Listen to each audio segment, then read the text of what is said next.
Okay, we're back.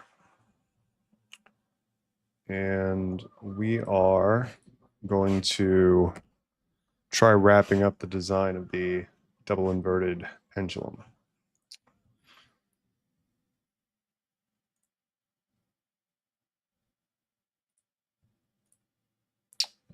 Reminder that you can find all of this work on the GitHub, which is here. I don't know that I have CAD up yet. I do have a screenshot of it, but I will actually try posting CAD at the end of this. So, all right. Okay. So we're going to get back to the mechanical design of this. Like I said, here's the GitHub. We left off with essentially we're going to start coupling bearings to the motor shaft along with a motor coupler. And then we're going to build out the top half of this. Realize that we do have to add some more structure here at the bottom to space this out again. We will do that after we design the top, I think, because the bottom is pretty low risk. What's up, Phoenix? What up? So here's the cross section I drew. I think we're gonna do something like that. We need to add something to space off here, which I think we can do. Because right now this bearing's floating, so we need to add something there to make that not float. So it would be another, let's see. It'd be another sort of spacer here like this. But it'd have to pick up only on the motor mounting face. I think we have to do that. Let me get Twitch going. Okay, Twitch is going. All right. Let's get to it. So let's do this the right way. Actually, before I do that, I realized that I only need 3 of these columns. 4 is actually over constraining it, and I want to locate this top plate accurately to this bottom plate. That's why we're using milled parts here. So I actually do want to get rid of one of these. We actually just want the 3. And as a matter of fact, the easiest way to do this is going to be just, I think, deleting them. And then repatterning them.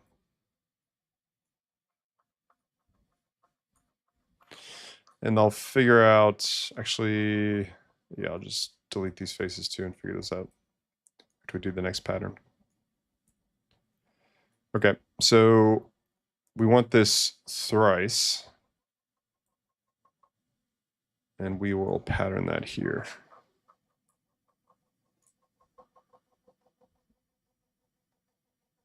Yeah, so it's going to look something like that.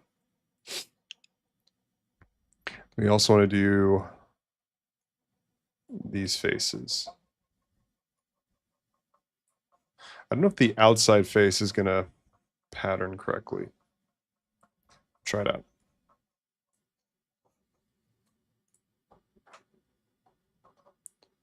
It will not. Damn. It's the fastest way to do that.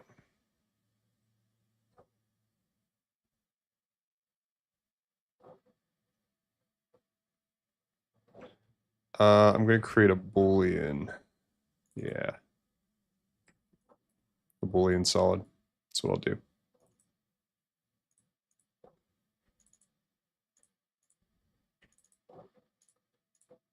What's going on? Why are you breaking? There we go. Okay, the way I'm going to do that is I'm going to just it's over constrained in that if you look at the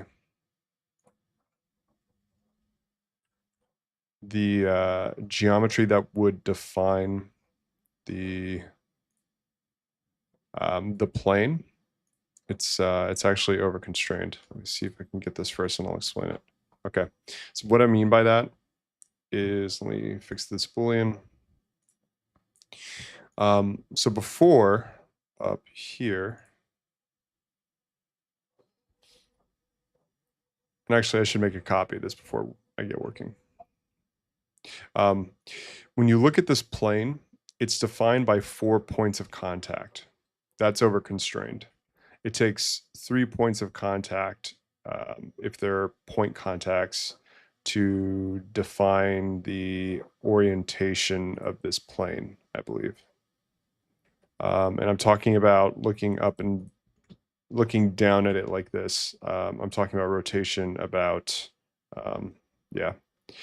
But now that you got me thinking about it, is that actually true? Let's look at it. So assume these are point contacts, because they really will be point contacts, because the two surfaces aren't going to be perfect. So you have one, which means it can rotate around and move and translate. You bring in two, and it's still free to move up and down, or it's actually free to move down. Then you bring in three, and then it's locked. So this is actually doing nothing. That's why. Okay, so now I've got this Boolean. I can also pattern. As a matter of fact, I'll just add that. Good. My machine design professor taught us that in a rare instance of actually being hands-on at university, college, whatever. Actually took us out and made this like seesaw thing that we had to balance, and showed us with the number of contact points what it looked like. It's like having a chair with like 10 legs. So it's the fastest way to boolean this, pattern it. Okay, so this should bring us back to nominal.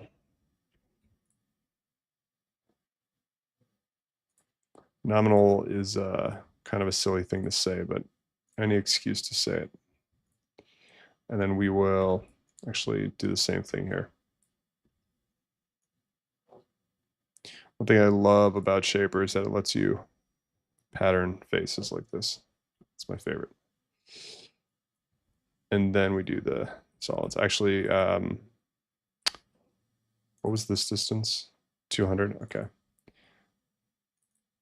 We'll just pull this down 200.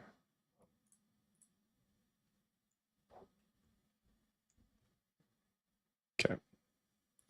Then we'll pattern this.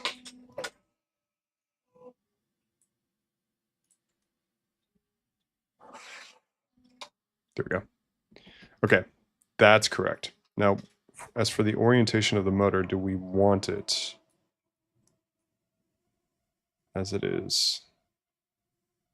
I think we have to rotate it some amount to get the hardware out of the way, or the corners out of the way. We're at, what's the angular measurement here? I'm not seeing an angular measurement. Oh, it's round, that's why. Do I have a flat anywhere here I can take that measurement from? I do not. I have to create a reference plane.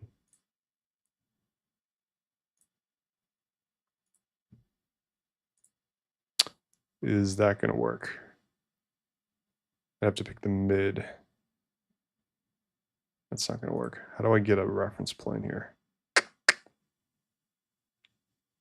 Between two lines should be an option. No.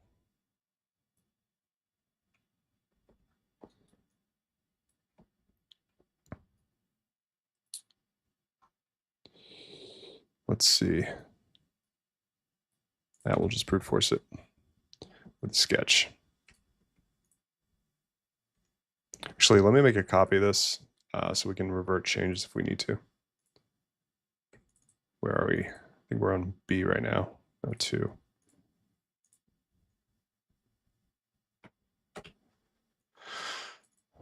Okay.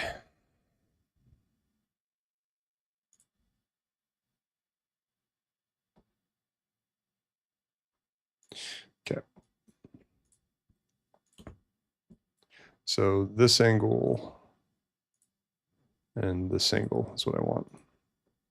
Hopefully it's something nominal that we can just very quickly change. You don't have to get into the details.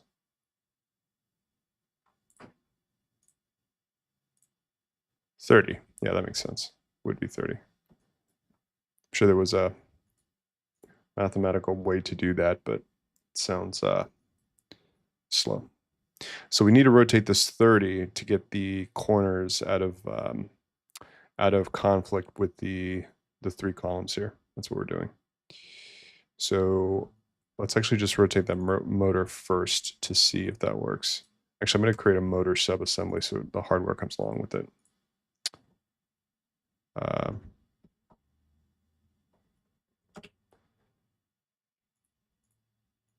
actually have this motor. I got it spinning finally this week, which was took way more work than I was hoping for. It had some error, so I had to go sift through the internet to actually find the debugging software to actually get it spinning. All right. So yeah, that looks right. And we actually want to do that we want to do that plus 180 because we want to get that motor cable out of the way with this one. I guess it doesn't really matter because the whole pattern is going to be the same, but still. We'll rotate this 30.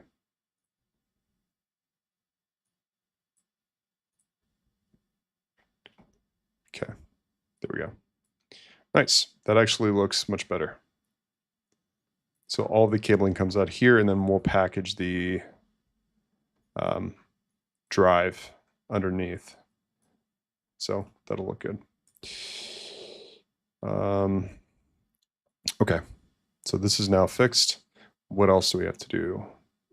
I think we don't have to, I think we go back to, wait, before we do, I think there's an issue here.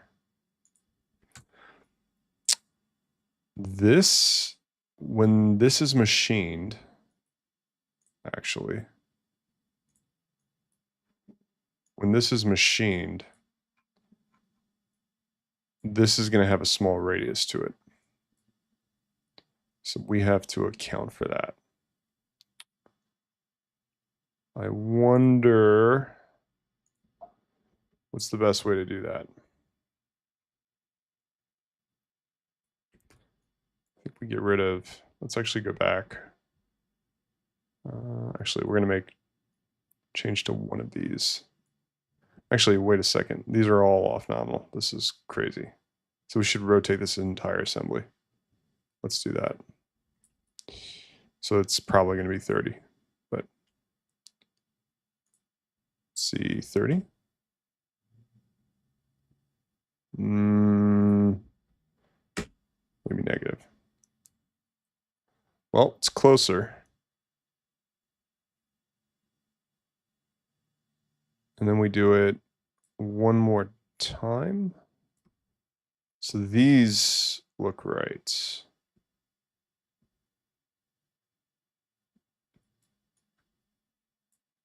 Curious. Let's just eyeball it, see what happens. So 45 takes us there. That makes sense. Okay. And then it doesn't really matter, but I want to get this motor shaft also on some nominal angle relative to the world coordinate system, so it's easier to model with. So this one's easy to measure. We just take this plus a flat plane that we want to align it with. So 15 degrees.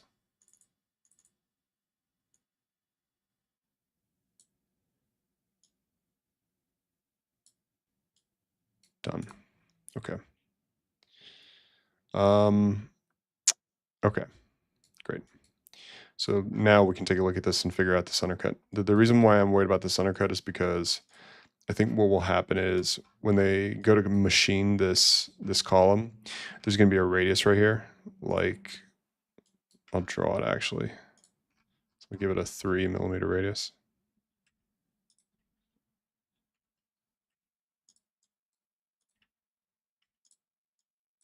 Actually, just, yeah, 3.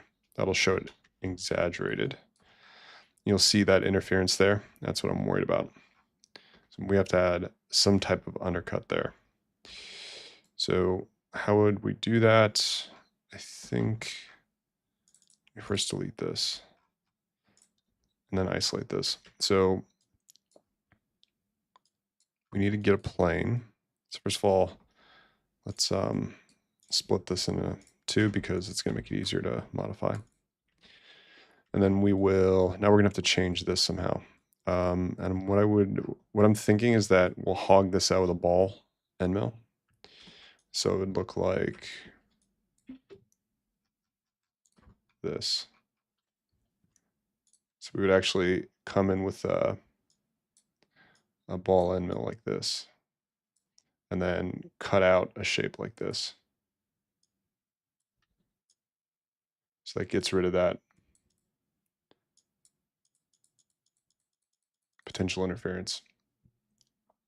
I don't know if they can actually do that, but I'm going to model it that way for now, and then when the DFM comes back, I'll see if I have to come up with another solution. And the question is, how do we model that? So let's see. I think we can just draw. Yeah, we can just revolve about the plane here. Hi, James. Okay, let's do this. Let's actually model on this plane. And we will actually pull a section, and we'll draw our end mill.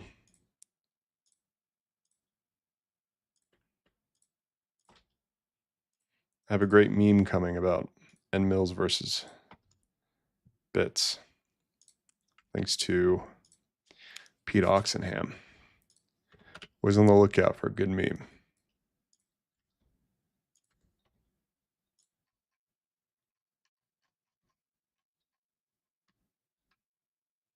Okay. So then we now align this. Actually, let's project this. There we go. How do I get this aligned? Let's see.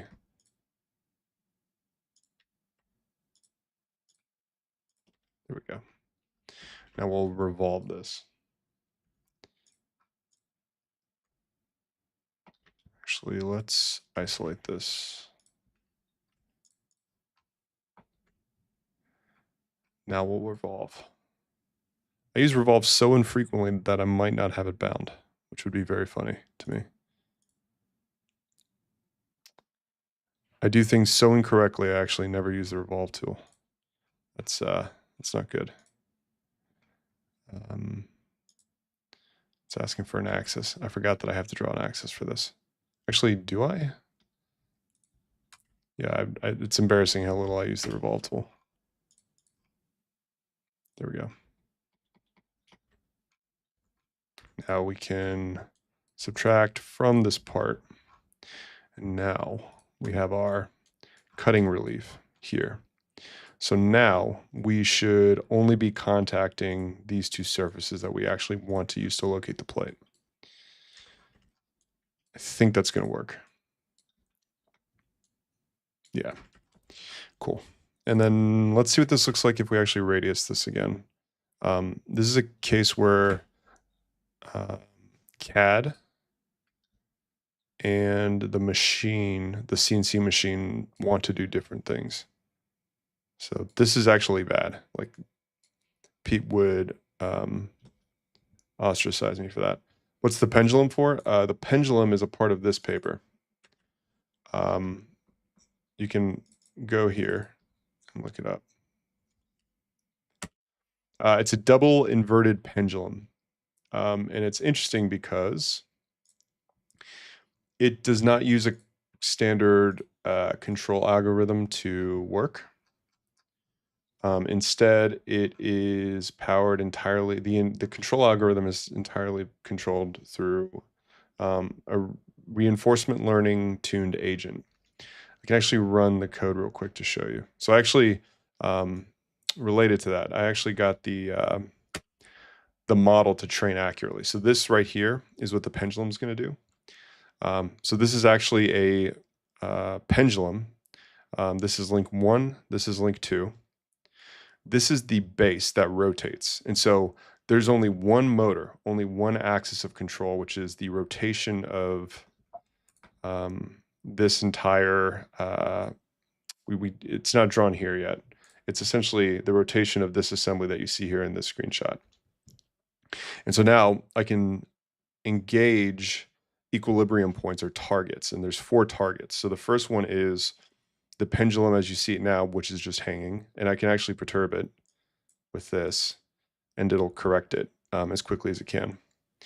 I can give it other points, equilibrium points. So I can say, hey, actually, take that first link and then actually take that second link and balance it on the first link. And this is impressive because there's only one axis of control, which is the rotation of the pendulum. There aren't motors attached to these. And I can say, okay, go to equilibrium point 2, which is a rotation of link 1 by 180 degrees, but the same thing as EP1. And so that's the third equilibrium point. And then the most impressive one here is 3, which is a totally inverted double pendulum. So that's 2 links that want to do this, controlled by one axis of motion, which is, I can't do it by hand. So it's pretty impressive. They've got a YouTube video that they actually show for this. If you look up that, yeah, I don't understand why people prefer Twitch. I actually like I like YouTube. I find that the quality is pretty good there too. Okay, so you can actually go run all of this code. It's on the GitHub. It's over here. So here on the GitHub is the actor here, which is the actual control algorithm. The simulator that I was just running is the interactive sim.py. That is utilizing only the agent or the actor, I guess is what they call that technically. And then you can actually go train your own model with all of the code here. Additionally, all of the papers are here too. I'll actually link the YouTube to make it more explicit what this thing does. So anyways, that's what I'm doing. And so for the reason why I'm doing this is because a couple reasons. One is I don't know anything about reinforcement learning, and all of the humanoid guys and gals keep talking about it. So I figured I'd learn it. The second reason is I want to go build an industrial servo motor stack that I can use reliably and not have to retune every time. Every time I do a project where I need a motor, I end up having to start from scratch. So the motor that I selected because you can buy it from the website, and it got here within a week. And so I would like to start defaulting to a control, drive, and motor stack that I reliably can just deploy whenever I have a project that needs it. And so for those 2 reasons, I'm working on this project. And it's fun so far. The software part took a couple days and it was actually very fun. Cursor plus codex is super impressive. Okay, so we got this hardware. I mean, not hardware. We got this locating feature corrected so that we pull in a ball end mill to hog out the material that could be an interference point. So the only way that this plate is going to locate to the column is with this surface. We now have to think of a way that wouldn't upset a machinist to actually machine this. So what if we add the radius like that? Yeah, that works. Okay, so this actually looks pretty stupid, but this is actually way more machinable than the alternative, which would have been this.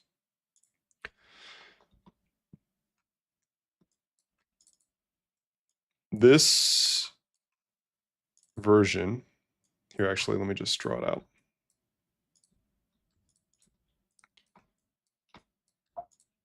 So if you gave this to a machinist, actually, did I just break it? Adjoining edge is not aligned. I don't know what that means. Anyways, let me just reverse back.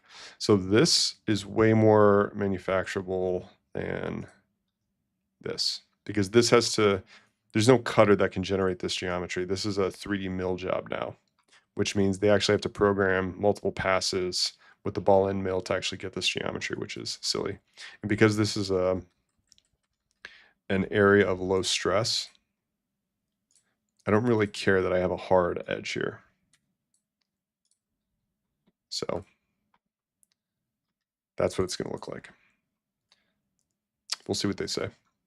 And then we will correct this by bringing this back. Yeah, robotics. This is, well, I mean, technically it's a pendulum. It's not a robot, but everything I'm doing here will be applicable.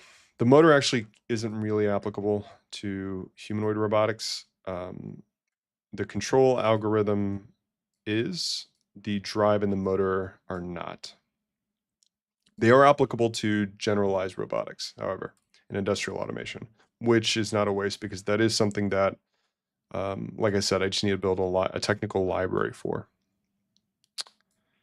Okay, so now we can pattern this around now that we've corrected that.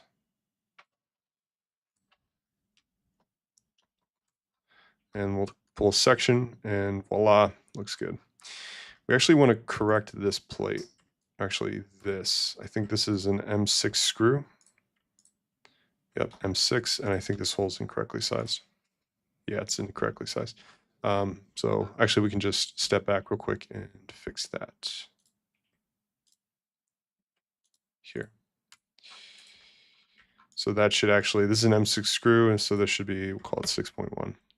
Actually, we want this to be tight, so we're gonna make it nominal because we know that, generally speaking, yeah, this is, there isn't a shank to this screw because it's so small. And small in terms of length, not diameter or anything like that. Because it's short, we're not gonna have a shank. Is that what it's called? I think it's called a screw shank. Let's find a super long one and I'll show you what I'm talking about. Yeah, if we select a 7-inch one, you'll see this. No, that's not it. Let's go back to European units. 38 should do it. Oh, these are super specific. Just give me a freaking screw, man. Here. So this will definitely have the shank. Yeah, here you go. So this right here, I think that's called the shank. Correct me if I'm wrong. Because it's short, it's not going to have that shank, which means we can actually go a little undersized, or we can go nominal on that hole, knowing that if there were interference, the screw threads would just thread through that interference, which we actually kind of want because we're looking for accuracy between these assemblies. It's not a shoulder bolt technically. A shoulder bolt has a fixed or an intended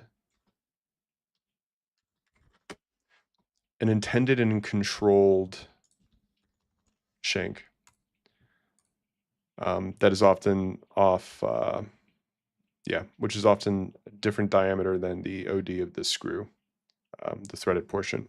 And that's actually a controlled surface typically, so you can do things like use it as a trunnion or ID mating surface for a bearing or something like that.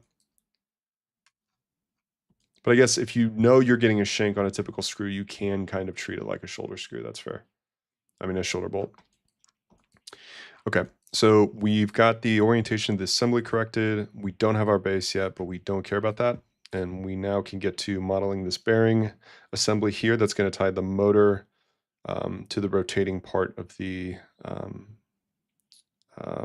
pendulum. Yeah. Okay. So this is, I kind of sketched it up here. I'm not totally convinced this is actually going to work, but it's not going to take long to model. So I'm just going to model it real quick and see if I'm missing something. I just don't think we have enough room between here and these screw holes essentially to have all of this X and Y or radial requirement for fitting all of these parts in, but we'll see. So let's actually pull, let me turn off these parts, and I'm going to pull, let's see, I want the ZX plane, yeah, which is the front. So I'm going to pull a section. Actually, I'm not going to pull a section. I'm going to, actually, we want to pull this plane, the left plane.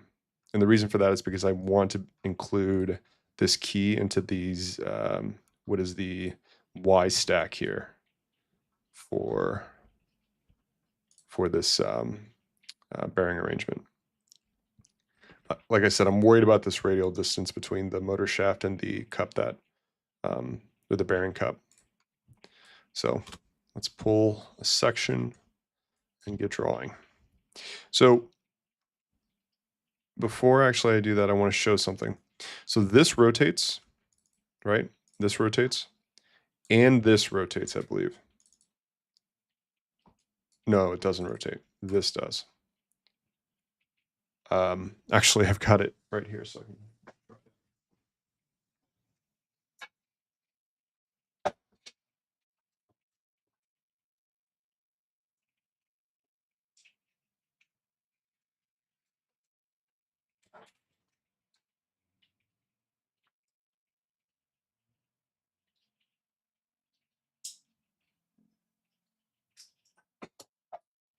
So the reason why this matters is because, let's see if this will focus.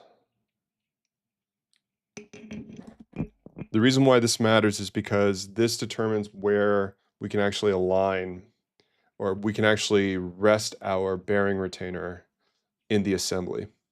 So in other words, if we want the outer ring here, the locating ring, to locate the motor, but then the inner one should not be touched by anything spinning. So we have to be careful with that. And I'm spinning it right now, and it turns out that what I said about what was happening in CAD was incorrect. It's only the motor shaft, which then sort of invalidates this design, I'm afraid, but we'll double check. I'm using Shaper 3D. It runs natively on Mac OS, which is fantastic, at 1 billion FPS. I'm running this on a laptop, a MacBook Pro, a 2 or 3 year old MacBook Pro, and it runs faster than SolidWorks on my desktop. Okay. So that actually complicates the design a little bit. That means that we can't do this, because that would rest against the motor, which is not going to work.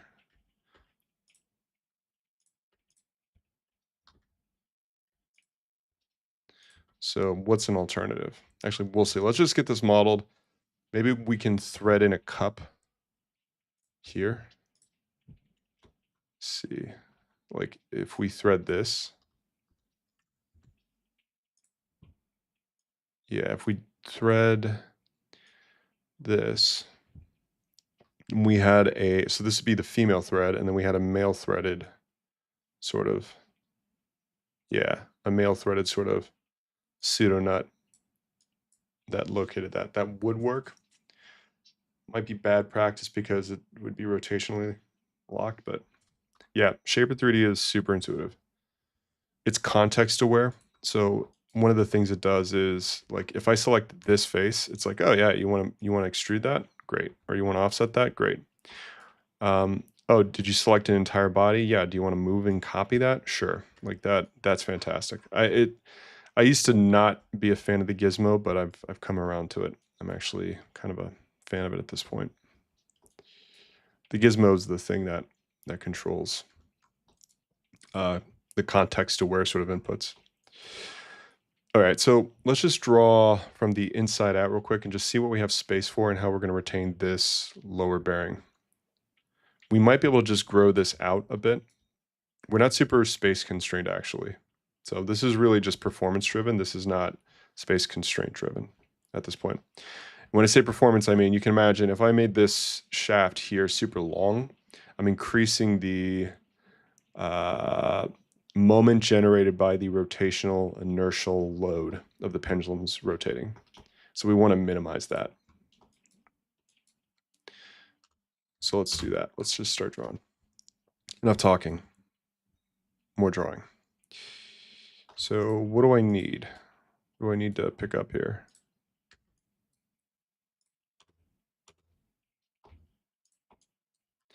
So top of shaft, I want the Z from the, sorry, I shouldn't say Z. Yeah, it's actually Z here. So Z, actually let's call that axial. So we have radial and axial. So the axial distance we need to pick up the motor geometry for. And then we've got our key, and then we want the rest of the motor shaft here. Actually, what is the length of the shaft?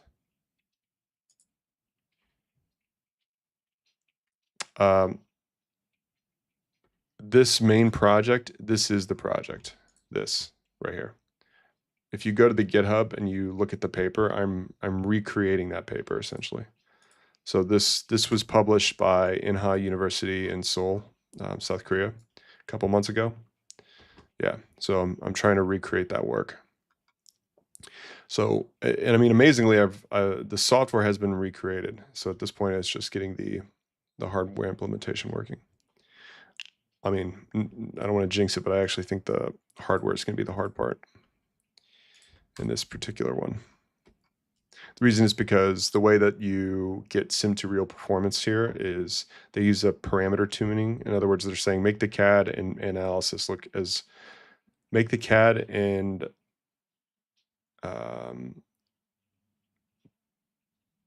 actor parameters as accurate to reality as possible, which is just saying, you know, skill issue kind of. All right, let's just draw some super ugly geometries. So I'm going to just pick arbitrary points at this point, pardon the pun, just to get it roughed in. And then let's see.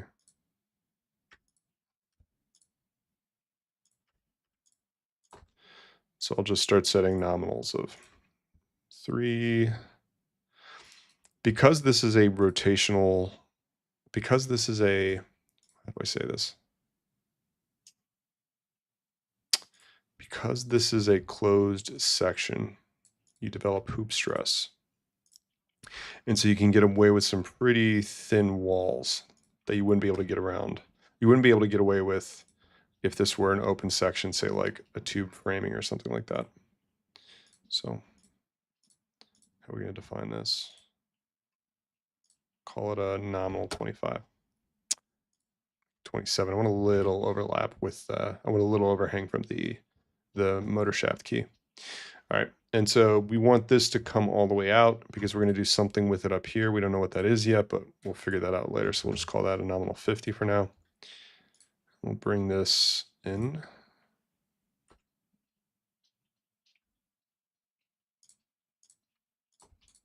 Okay, so that is our, actually, wait a second. This this distance here means that that can't be 3. This actually needs to be 3 bigger than whatever this is. So this actually has to be, yeah, 5.5. All right. Let's see. So we've got the orange modeled. Let's pull out, oh, we need a spec of bearing now, actually. So what does this come out to nominal diameter? Let's see.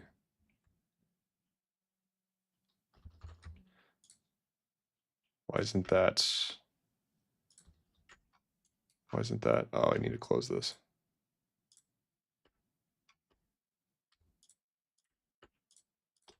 Okay. So there's our shaft coupler. And we will, let's actually just subtract the key real quick.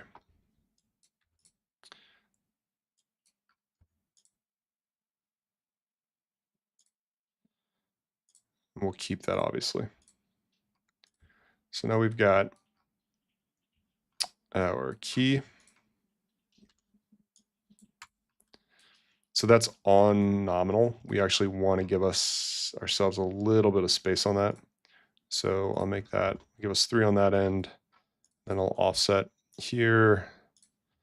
We give ourselves, that actually should be pretty tight. So we'll call that, 25 micron probably. I know that, actually, I don't think we can hit tolerance. I don't think, I don't think tolerance is going to be reasonable. 25 microns too tight for what I think Sen can do.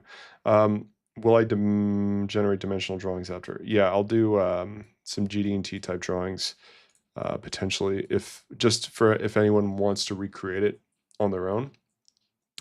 But my design goal is to hit a 130 micron profile tolerance as default, because if you go to Send, so in other words, if you go to any reputable on-demand machining service like Send, you should be able to slap a 130 micron tolerance on it and know that it's going to be great. What that just means, though, is that you have to build that into your design. So let's look at the guidelines. So do they have accuracy? Yeah. Have an overall tolerance of plus or minus 5 thou. Now, technically, that's not a tolerance. Technically speaking, in GD&T terms, there's no such thing as an overall tolerance of 5 thou. 5 thou, by the way, if you're from Europe, is 130 microns roughly. What I interpret this to mean is if you send them this geometry, you can expect that this nominal will be what gets cut plus or minus half of the tolerance they quote here. And the reason I say half is because this is nominal, so it could be plus or minus. So technically speaking, 130 microns divided by 2 would be 65. So realistically, we should be able to say, hey, if we offset this 130 microns divided by 2, which is the same as 0.065, this will always fit in the worst case. And if it doesn't fit in the worst case, I happen to have a big hammer. And big hammers make motor couplers fit if you believe in yourself enough. So, but I will do drawings later if someone wants to get super accurate with these things. We might actually have to do that. I might actually have to create a drawing anyways, because it's tolerant. Like the design might just require that. We'll see. I'm trying to avoid that to start though. Okay, so this is actually unmanufacturable, so we should correct this. The reason it's unmanufacturable is because we need a radius here, because there's going to be a hard, they can't make a hard edge there. Also, it's a stress riser, so we want to add a small fillet there. So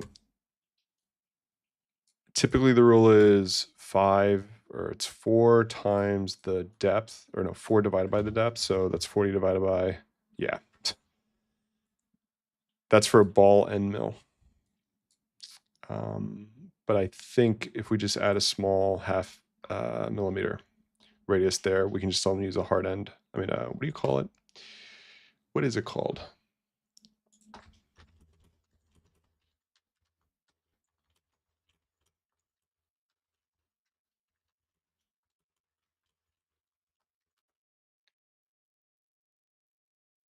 Flat end mill. Yeah. It does have a corner radius, but it's nominal. We'll see what they say. So, but I'm going to add it there just so I don't forget about it. So, and actually, let's make that a conservative number like 1.5. So that way we can ensure that in the design here, we have enough relief so that we're not going to intersect with or interfere with the motor shaft. And actually, now that I'm looking at it, we're line to line here as well, so we have to fix that. So we'll do that same 65 micron offset, but we're going to do it, let's see, where was that 65 micron offset? It wasn't that one, it was this one. So let's see if we can just apply it all around.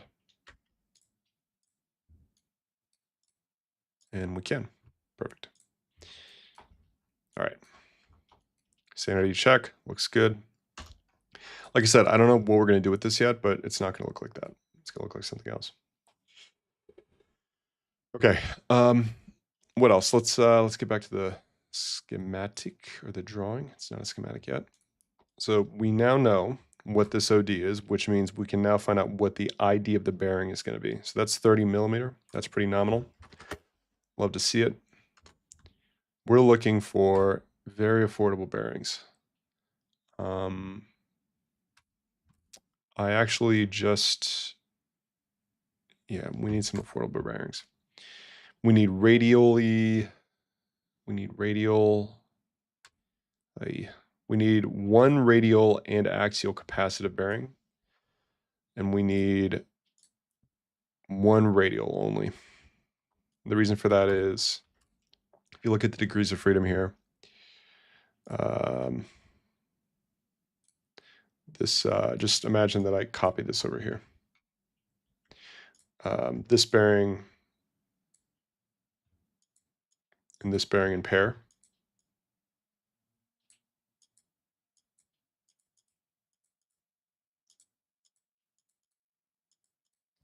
There's a load. This is hideous. What was I thinking? There we go. So there's going to be a load applied here and a load applied here, P1, P2. And this is going to generate moment essentially. And so you're going to react that moment by, yeah, you're going to react that moment radially, R1, and R2 is going to be equal to R1. And so you need to have radial capacitance here in these bearings, right? But then additionally, we're actually going to apply, we have to resolve this P1, which is going to be the weight of the assembly or something like that. And to do that, one of these bearings has to have axial capacitance or axial ability to resist axial loading. But not both, because then that would be over constrained. So we need to do that. So we need to find those bearings. There we go. Let's see. So I think we can use just a standard ball.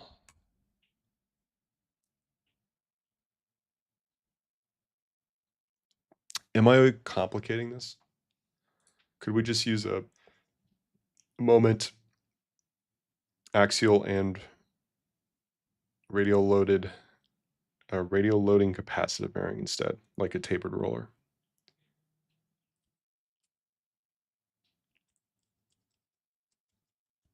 Maybe. The problem is they're expensive, but that does simplify the assembly. And we only need one bearing.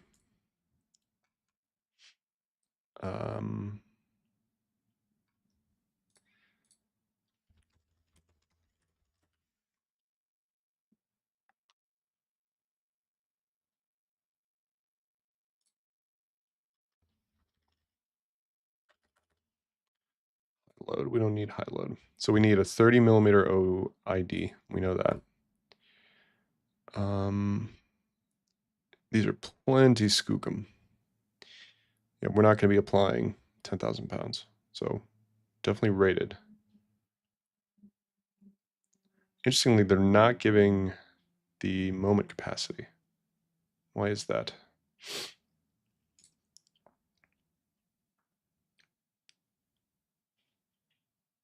Let's see. Yeah, not moment rated. What's up with that?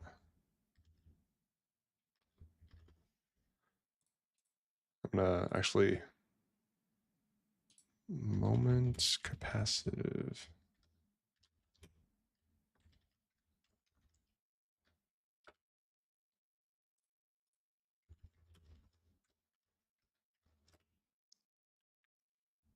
So yeah, angular contact bearings can do this. Crossed roller bearings. They're expensive. Super expensive. So maybe we don't do this. I know tapered roller bearings can take moment. I just don't know why they're not specifying it. Maybe they do, and we just need to dig a little bit deeper. Can I get a part number on this? Something like that to go see if we can use it.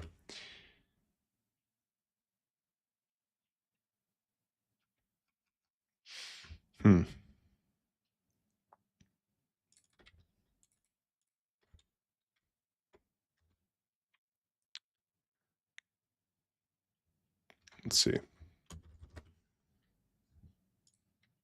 Single row. Do they give moment rating? They do not. Yeah, we're gonna have to do this the hard way, I'm afraid.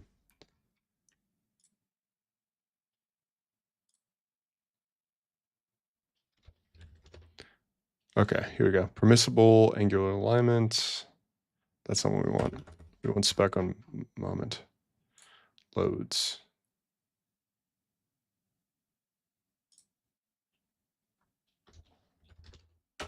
Yeah, they're just not even bringing it up, so we're just gonna assume it's not moment capacitive. It actually is, but we're not gonna go figure it out on our own. We want to buy something that's gonna tell us, hey, you can do this. So back to bearings, boring bearings. We're gonna use a ball. We're gonna use, what are we gonna use? We know the ID is 30 millimeters, so that's gonna narrow it down. We want cheap. This looks cheap.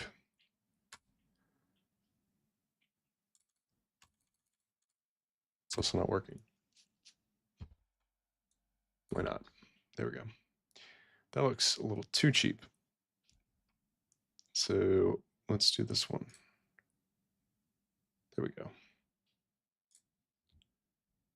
So what is the load rating here?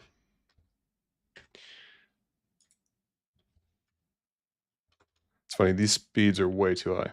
Yeah, 1,000 pounds, that's plenty. Does it have axial load rating? It doesn't. So this is going to be our radial bearing. And then now we need our combined axial and radial.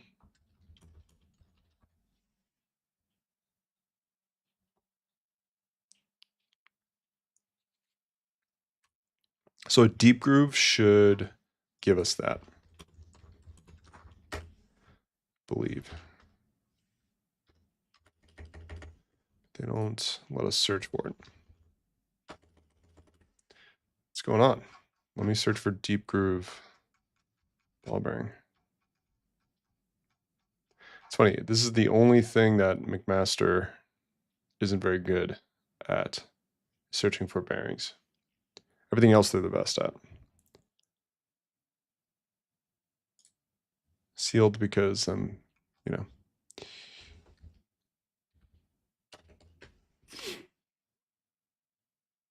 Yeah, McMaster's the business. They really are the best.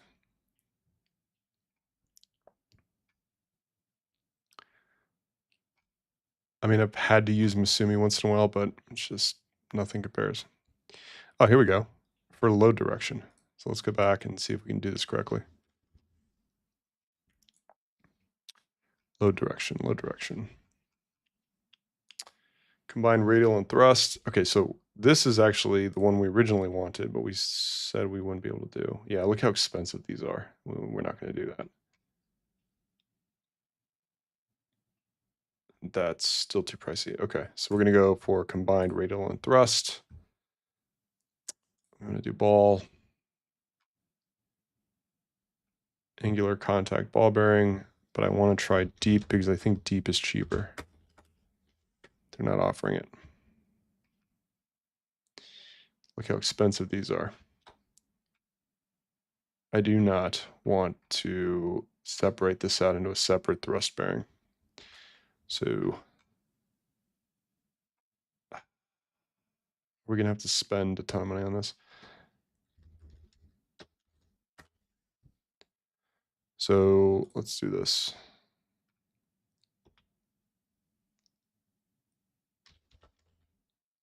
Does deep come up with a response? Deep groove ball bearing.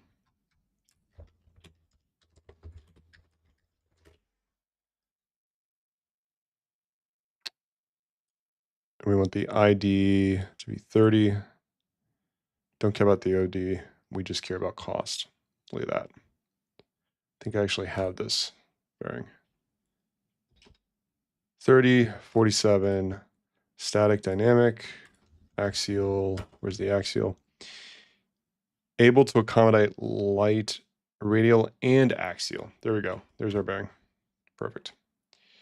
And I bet if we search for this on McMaster, we'll find it. Look at that. They had it all along. They just weren't saying that it was axial rated. Or they were. I just wasn't able to find it now. They're not saying it. Okay. So let's just double check. Is this really axial? It says axial. Let's just look at a spec sheet somewhere just to make sure.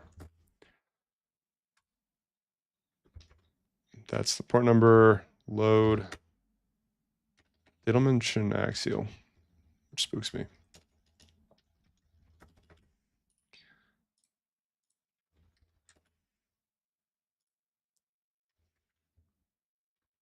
Nope, nothing.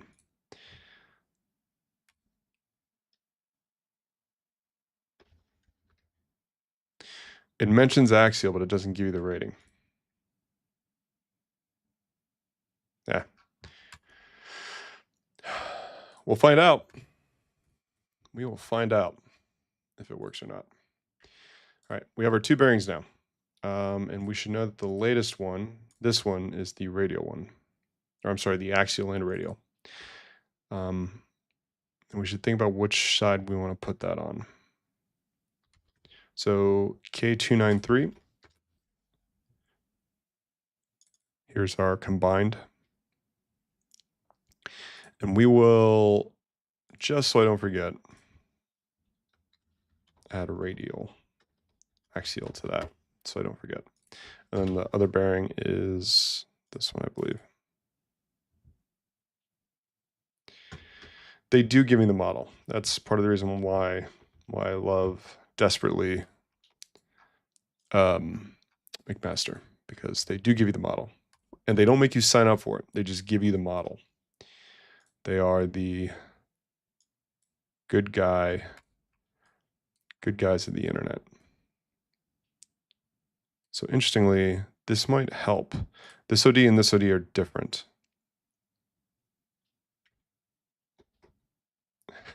How do I make money? Well, this is not going to make me any money. This is not. This is purely for the love of the game. I used to work at Apple, but I just quit after I shipped, or I helped ship, or yeah, I left before technically it shipped, but I was working on the iPhone. So this is going to be our radial only, but we don't have to call that out. We know that this is going to be axial and radial. We'll assume both are doing that. And actually, let's create a subassembly for this.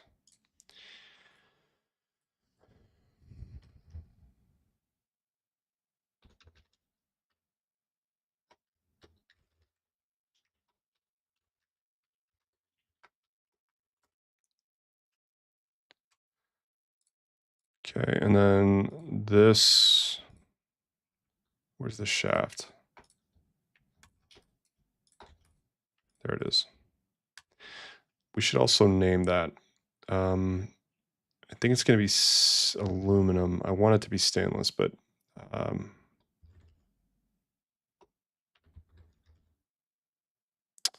call it motor coupler 1. We'll make it out of 5052 aluminum, because I think that's what they have in stock.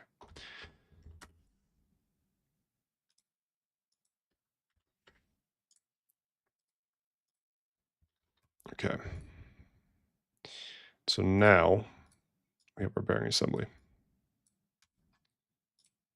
Great. So which one was the axial? Okay, so this actually helps us a little bit because this is the axial bearing and because the OD is different.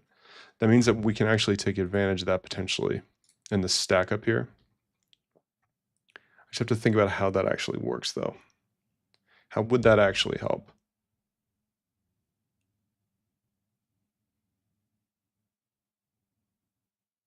Essentially, it enables us to add a step somewhere like this. Let's just get it mocked up and we'll see. Actually, first, let's see where do we want the axial resolution resultant forces to be determined. I think we want it on the outside away from the motor. Right? Yeah. Yeah, it has to. Yeah, we have to put the capacitive, the axially capacitive bearing. This one, we actually need that to be above. So now, let me actually organize these two so that way we can quickly hide them.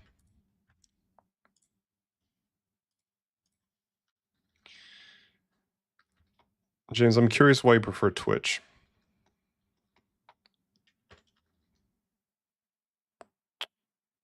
Call this the frame.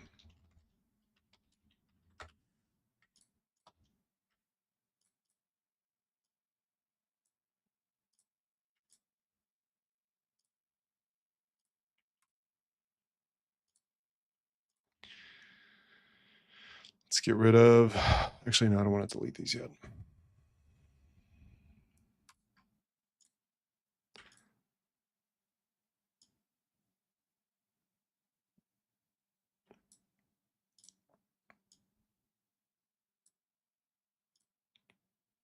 All right, that is all of the frame. We need to get that hardware first though. Then we will be done putting these into the frame subassembly. Okay, so now I can turn that off. What are we gonna do now?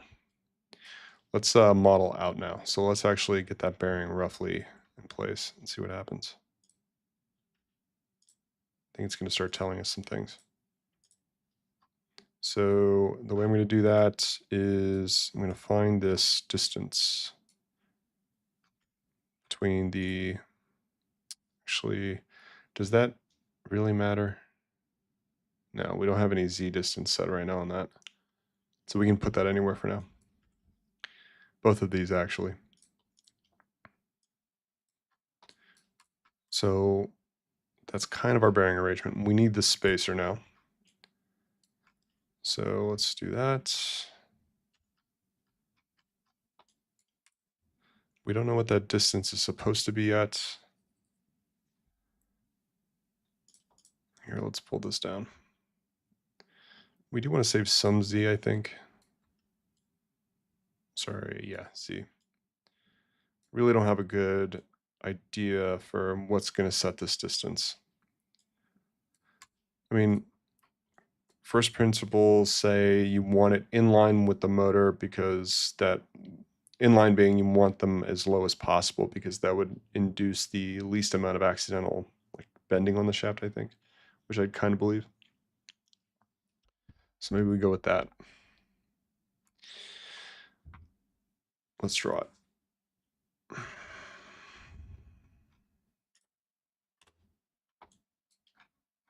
So I'm not going to pull too much geometry from the bearings because I think they're going to change.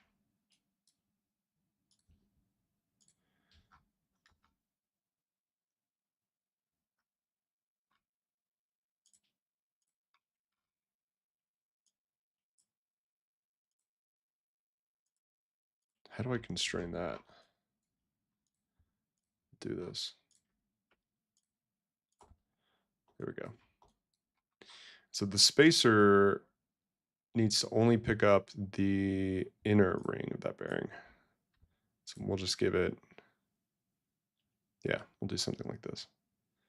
And then actually, I'm going to make it a nominal material thickness. So we can actually, we don't have to machine that. We can actually just cut it using a laser jet, a water jet or a CNC laser. So we'll make it out of sheet. So a nominal thickness would be, let's see, this is roughly 5. So I think 1/4 inch would be fine.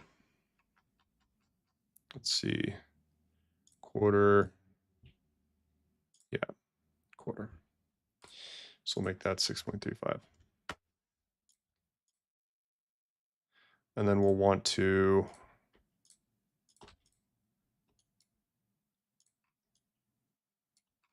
might be a little too small. That has to be 60% of this thickness. It's a rule for cutting sheet at Senkatsun. So what's 0.6 times 6.35? 3.81. We're actually just on the limit. We're fine. So we're also going to want to offset this a hair, but I'll do that in a second. So let's revolve this. There's our bearing spacer. And we'll pull this off that 65 micron we talked about. We don't want to do a diametral. We want to do a offset. There we go. So now we are starting to look like our sketch. Now we bring up, now we actually have a distance set here. So now we actually want to bring this up to the bearing spacer there. So that is, what is that actually? So we just have to move this up now. There we go. All right, it's looking like a real thing. So what else? So we want to, we're going to do another sketch and we're going to pick up. So essentially we're going to draw the cup now. That is what we're going to do.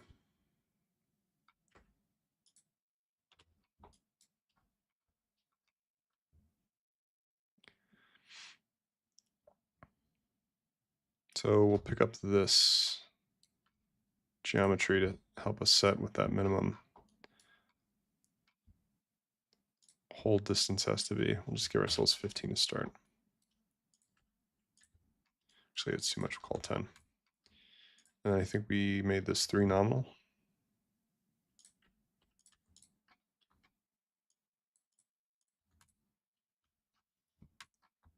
Yeah. All right. And we're going to pick up the outside of this bearing. And so actually, so that I don't have to do an offset later, I'm actually going to just model that real quick. So this distance will be the 65 micron. And then we pick up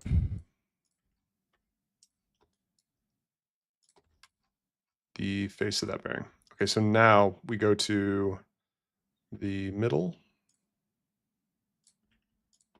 That's the middle of the bearing.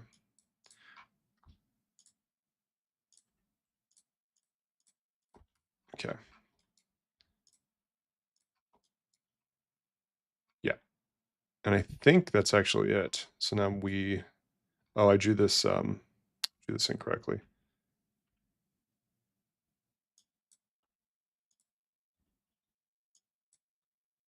Yeah, I drew this incorrectly.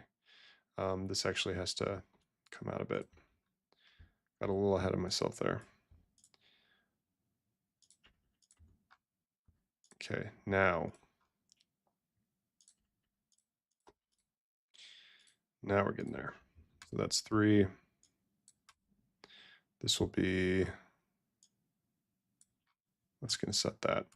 Oh yeah, this distance, which we said was 65 micron. And then this comes down.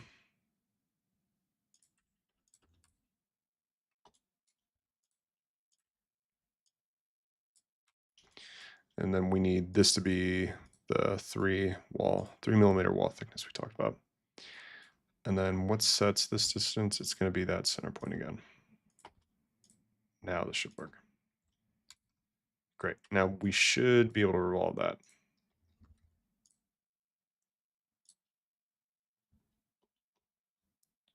Great. There's our bearing cup. Let's subtract our screws. We'll, yeah, I don't think we actually need to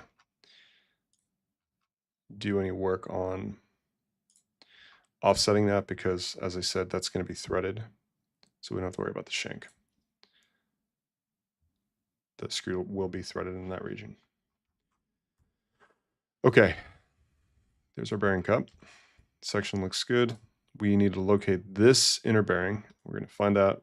We're going to find out in a second how to do that. But for now, let's just check out this part of the assembly. So this radius looks about right.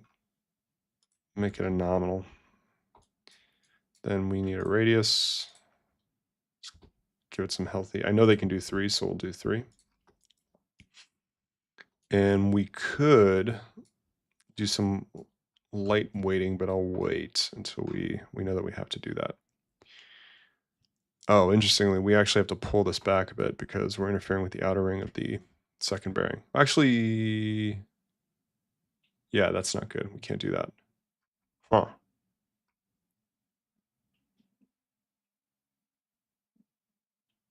Actually, I think I just solved this. So this spacer actually goes to the ODs, and then this hard stacks. I think that's how this works. Yeah. Yeah, that's how this works. Yeah, that's better. Let's do this. So that's 46. We'll make this.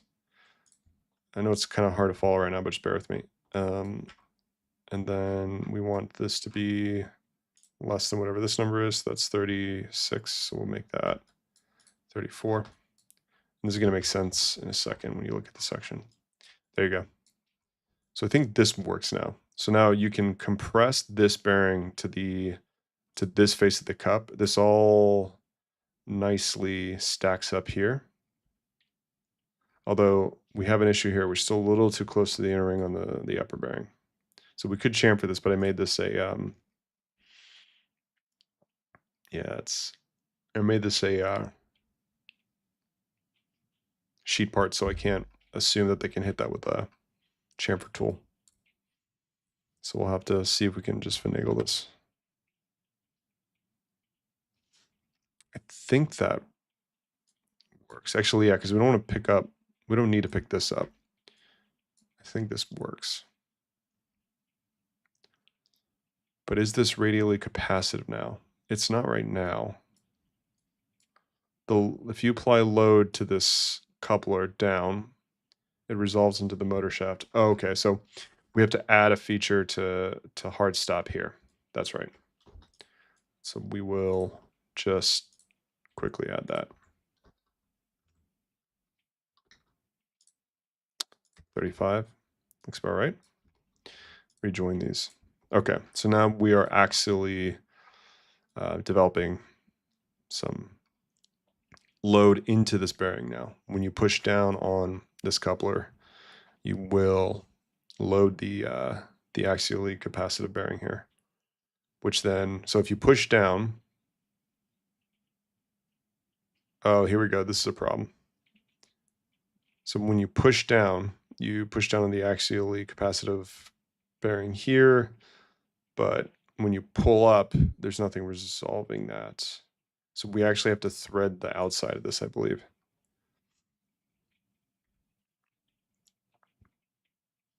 Can they do that?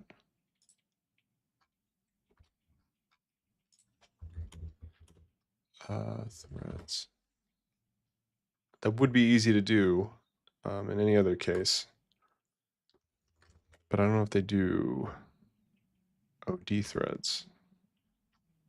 I don't know if they do threading. I think it's called threading. Yeah, they do. Full capacity tapping and threading. Great. That's great. Yeah, so this could work. So that solves a lot, actually. So what actually happens though? So if we if we thread the outside of this, actually I'll draw it so it's easier to follow along. So if we thread this,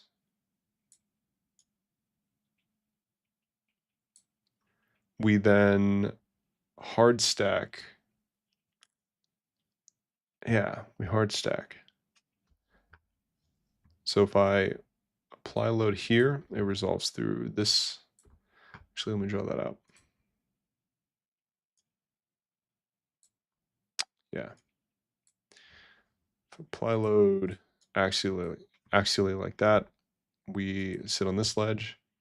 If we pull on it, we sit on this ledge. Now, what stops this from moving? This is now the question. And so we do still have to hard stack this somehow in Z. Huh.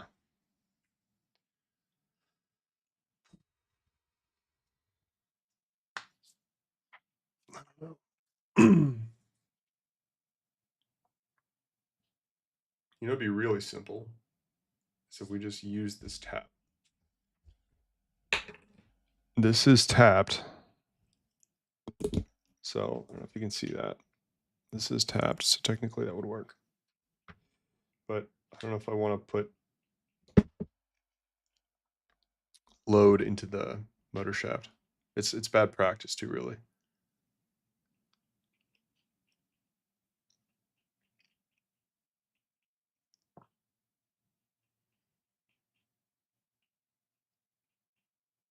Hmm.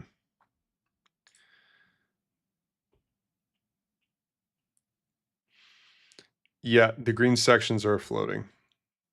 I really should make them orange.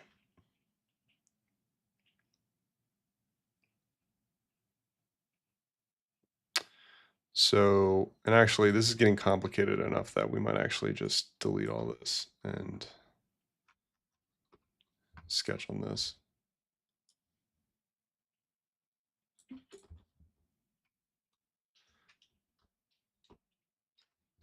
So I'm gonna, what is green is rotating on the inside, which is this.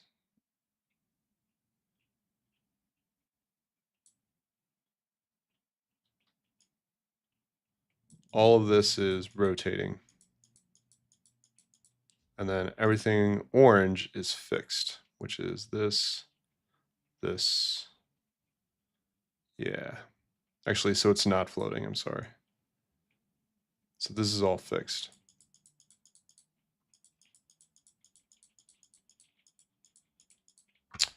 So what stops? And actually, let me draw this, which we just talked about. Talked about this kind of retainer thing. Yeah. And then this would thread on. So that locates that bearing. But the problem is now we don't have anything stopping this outer bearing from moving down. So we have to hard stack something here. And I don't think they can do that. Hmm.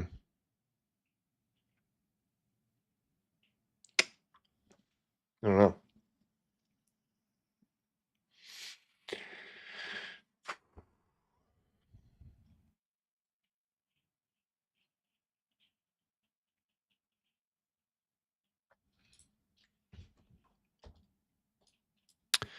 No, because when you move the here, so I'm rotating the shaft, right? But none of the motor plate, the motor face is moving. So, oh, I see what you're saying. Okay. Yep, you're right. You're right. Thank you. Yes. So this outer bearing spacer can sit flush. There we go. But it's so complicated. Why did I make it so complicated? How do we simplify this? I guess we can make this part one part. That would make me less upset. And actually, that might work. That might work. We're going to get pretty thin wall here, but that might work. That was a very, very smart thing you said that for some reason I was not able to see. Okay, so this becomes one part. Yeah, look at that. Like a glove. So now this hard stacks here. Boom. Right? So if you apply load down here, let's actually pull this out.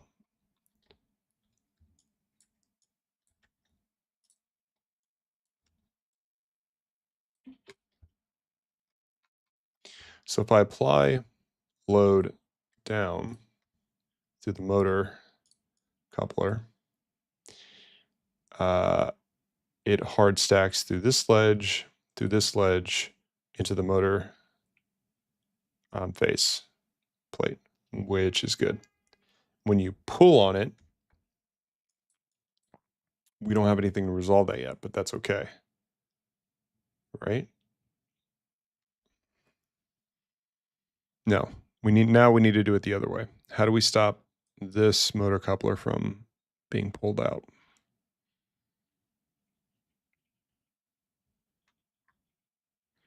I think we talked about adding a spacer there, but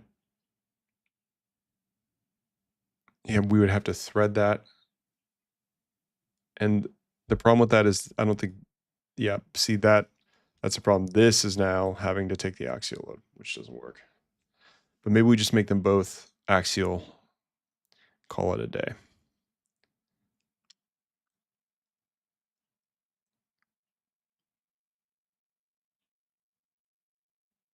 Actually, no, we don't care. That's right. We don't care. We actually want this to be able to be pulled out. Yeah, we actually want that to be pulled out. The reason is because you don't want to load the motor shaft. You actually just want this to go in and rotate, be fixed in rotation. But you don't care if it does this because really you don't want to load that shaft. So we just have to space this correctly in the system-wide assembly. So this actually works. The one thing we still have to do is we might have to put a spring or something in here. Because right now this could fall out. That's not good. Actually, it's just another spacer, unfortunately. As much as I hate to admit it. Yeah, I think we add another spacer here, and then we're good. I don't like that, but it's where we are. And it works. So if it works, it's good enough. Yeah, I mean, you could argue this is getting a little too complicated, but I'm a big fan of build fast. No, it's not going to work, or maybe you'll be able to barely get it to work, but I'm a fan of build fast and learn versus overthink it.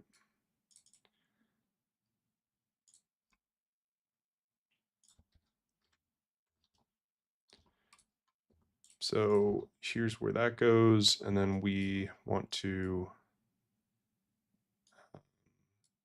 let's see, what is we need that to be 42, so we'll just call this 38, and then 42, giving it a little gap.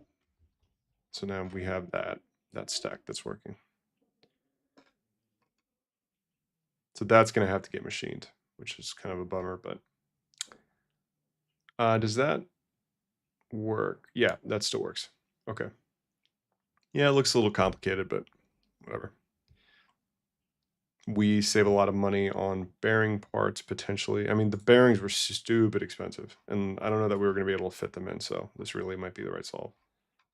But right now, I do think this works.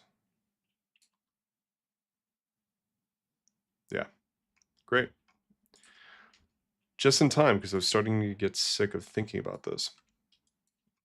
You know what? We will clean up this part. This should look better. Why isn't that lined correctly? Oh, it's because we wanted to get that motor out of the way. That's right. Okay, so how do we quickly do this? Sketch on this. Project, make tangent. Then we want minimum. I'm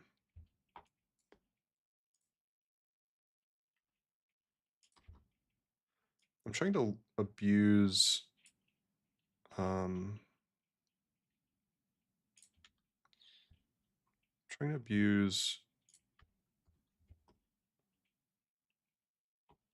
rotation, pattern tools for sketches. I think they are going to make my life easier. I just haven't had proof of it yet. So that's what you're watching right now.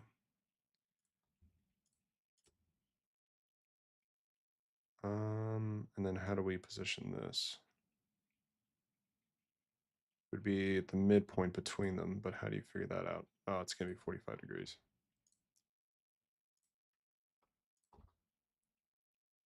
No, it's, well, yeah, it is going to be 45 to here.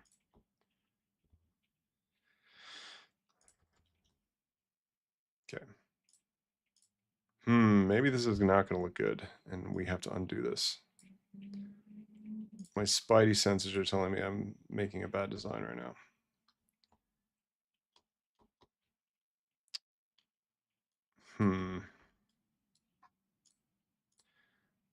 Don't have any evidence yet, but let's see.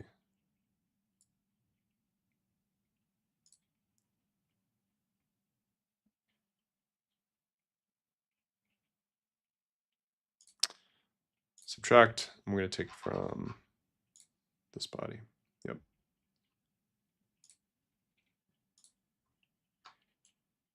I knew that was going to look stupid. It's because that diameter is too small.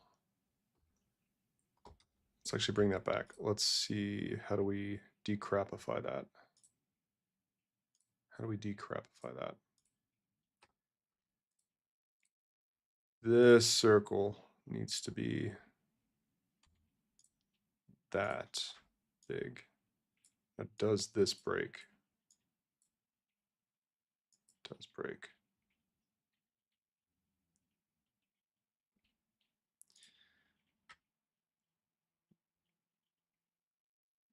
Oh, great. Okay, I can control this. There we go. Perfect. Okay, so now we know. Oh, that moved. I don't like that. There we go. So now I can just draw a circle to that. I can control it to that diameter. And this should all lock. Okay, let's see what that looks like.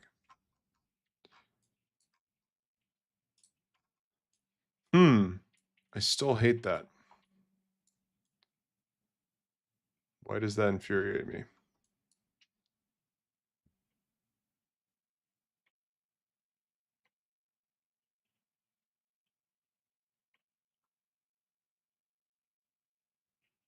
Yeah, overdoing this. Let's just delete this and we'll come back to that later. All right, so that's functional. So now this coupler gets to come out and start doing some work. Before I do that, I'm going to delete this or try to move it.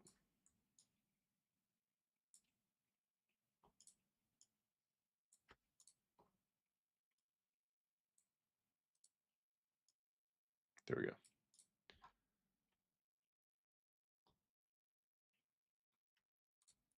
So now we're on to this part. We're going to actually build the pendulum out. So do we want to separate the coupler from the pendulum cantilever? That is the question I am asking myself right now. Because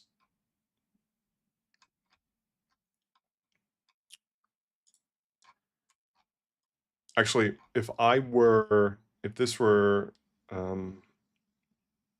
So what's happening at the red collision in the shaft?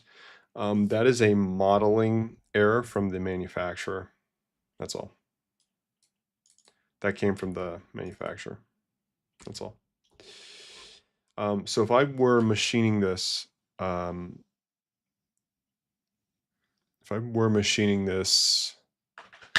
a local job shop, I would actually separate the motor coupler away from the cantilever here, because that would enable them to hit tight tolerances on the motor shaft mating surfaces, and that would decouple, pardon the pun, the rest of that part from needing those tight tolerances.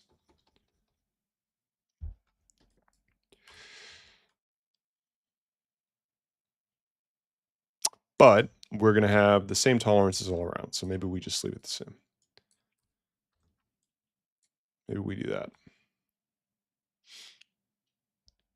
All right. Might actually pull up the paper now just to get a good look at what they did here mechanically. So that's a good elevation view, what they did. We also, so we don't need an encoder on the main axis of rotation, or the rotation axis. We do need an encoder on these two joints. So that will matter later on. So let's see.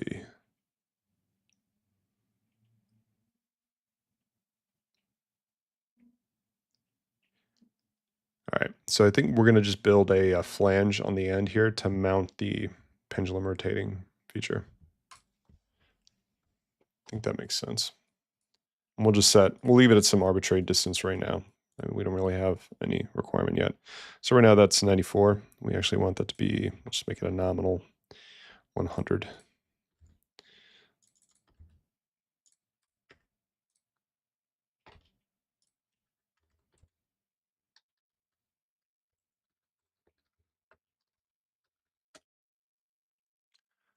Okay, that's 100. So we now know we have 100 millimeters between the top plate and the end of that shaft, and we will, now let's do this. We'll create that flange.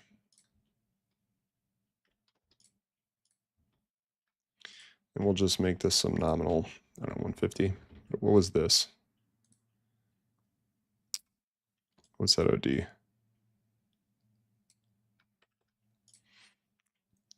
110, so we'll make this 110. And join these. I don't know that. We'll see. So now we're going to do a couple things here. We need to add a locating feature to enable the motor shaft to be concentrically located to whatever the pendulum is going to be. So what else? We also need to remove this material potentially, because that's a lot of rotational inertia. There's a quick way to do this. Shell, select that surface and hit 3. It's my new favorite CAD tool. You have to do a little bit of cleaning after the fact, but honestly, that's okay. Just delete these surfaces.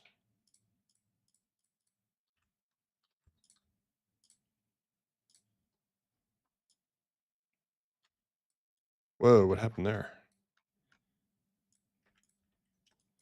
It's fine. And now let's take a timestamp too, so we can revert this and fix anything if we have to. Yeah, because that's not good. Pull that out. Give it another, just make that 40. That's going to be a stress riser, so. And that's actually have to be pretty big of an internal radius. Just make it big. A, for stress relieving, and B, for opening up the machinist to have a lot of leeway there in terms of what end mill they want to use. Actually, I think that would they might actually just drill that with a bit, but we'll see. All right, let's pull a time step on this so we can walk back if we need to.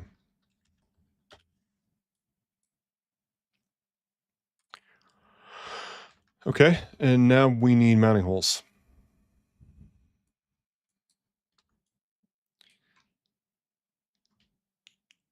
Mounting holes. We have 4 here because the motor requires it. I think we can do less. And actually, I think we don't need this to be as big as the bearing cup was. So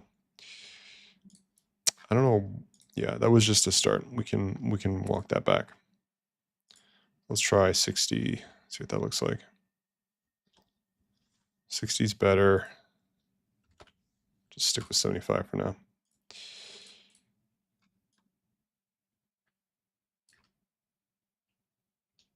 We need a healthy radius here as well for stress relieving. Although I don't know how they're going to cut that now that I'm looking at it.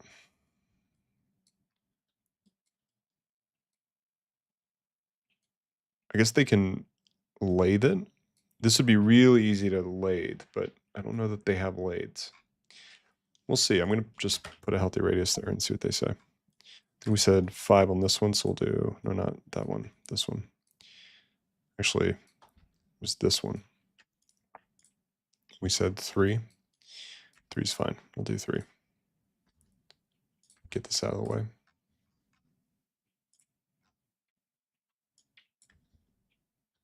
Okay. Now we need mounting holes, and we had 4 because that's what the motor needs.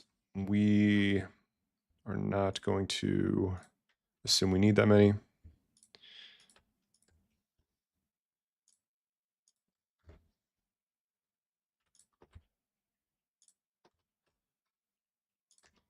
We're going to do just 3.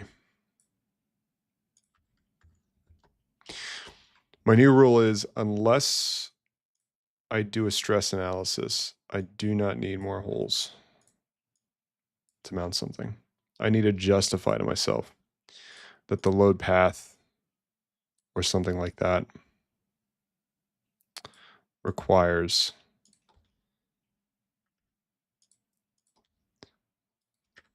more holes. So scientific, no. Practical, probably. Is I've been bitten recently about having too many freaking holes on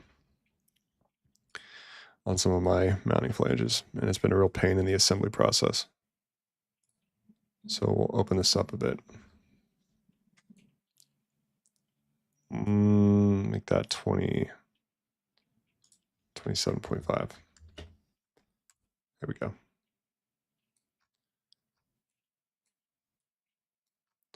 Let's get some hardware in there so we can see what we're doing.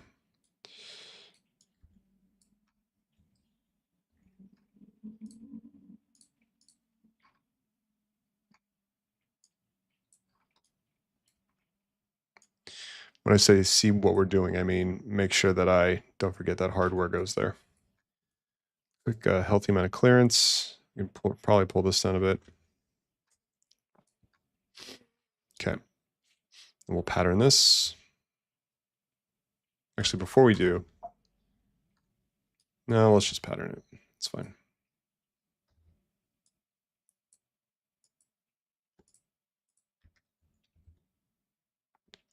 Okay, so now we're going to model this pendulum.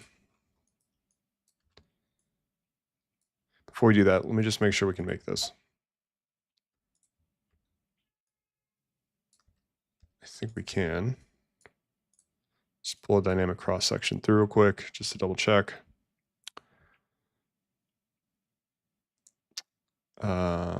Yeah, I forgot to remove parameters, so I'll do that too real quick after this. Actually, I'm just going to remove parameters real quick. Speed this up. Remove some redundant geometry. Like that. Okay, so there's my dynamic section. It looks fine. Yeah, we're fine. So now we need this pendulum. What does this pendulum look like? It's just some part that they clamp on here to a bar. Kind of silly design. I don't know why. I think so. If you look at the video, these are actually 3D printed. So we're not going to do that because we're adults. We have the might of Sencut Sen behind us, so we get everything out of aluminum and stainless. Bless them. Okay, real quick, let's add that locating feature here.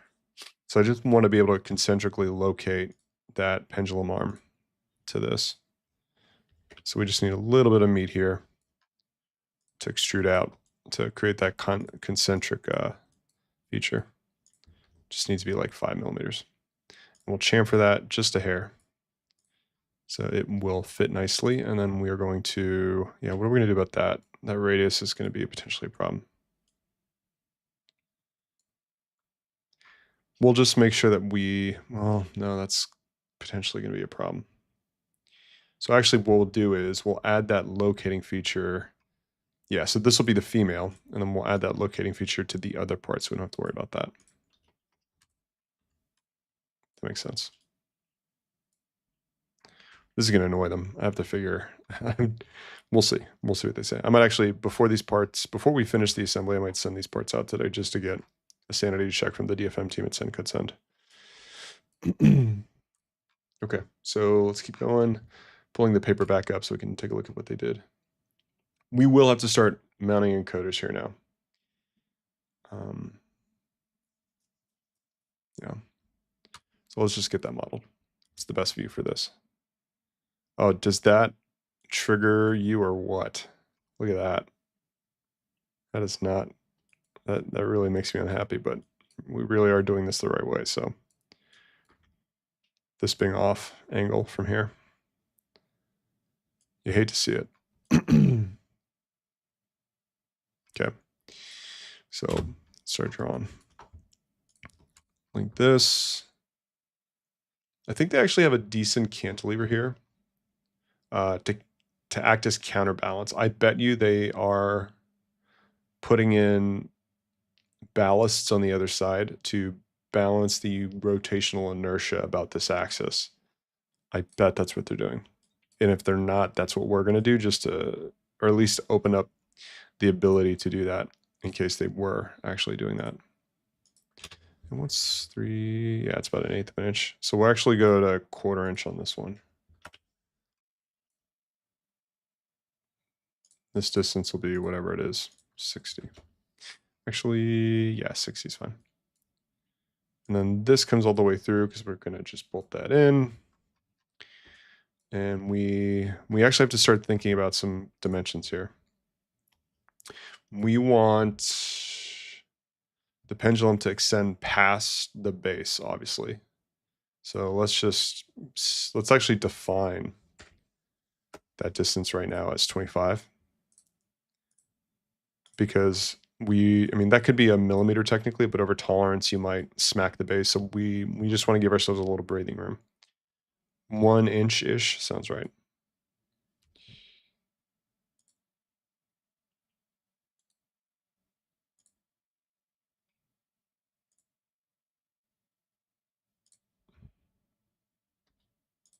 Okay. So now we'll just extrude this. We'll do a symmetric extrude. And I think, what was the distance we said this? What was the diameter of this? It was 75?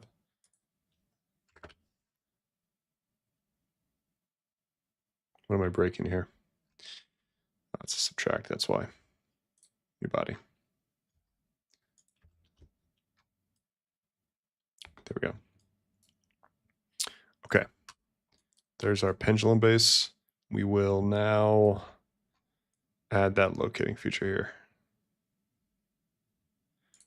So going to abuse the new slice tool from Shaper 3D, which continues to be one of my favorite additions they've made. Got 12 to get a little bit more engagement. This will be nice too because it's actually going to act to reduce some.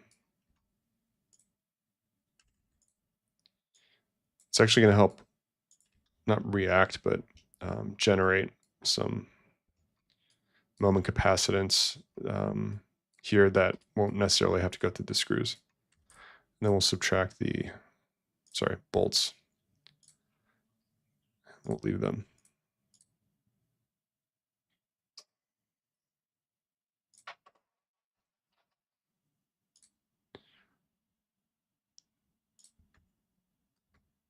Great. So we get concentric placement. We don't get, that's probably fine. It's probably fine. See what the lighting feature does here. Great.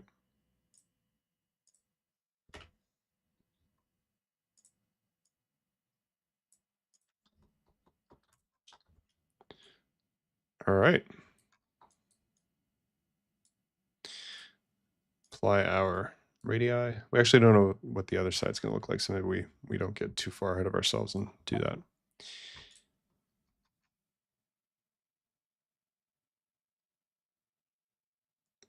We need to mount the encoder. We need to mount potentially the ballasts.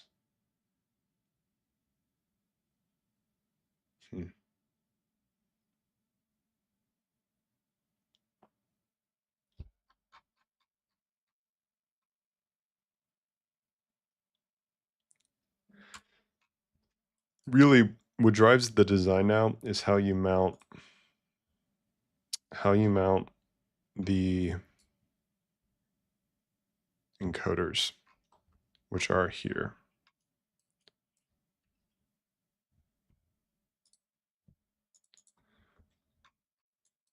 This is the encoder. Let's just get it into place just to see, relatively speaking, what the size is.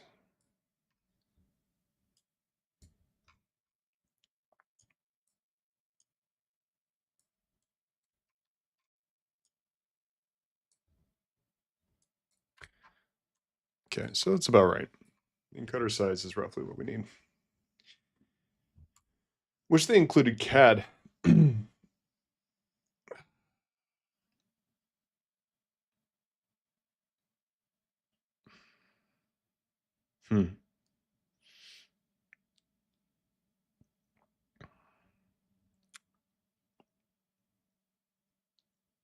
All right, so we need to mount the pendulum now, which means we could actually,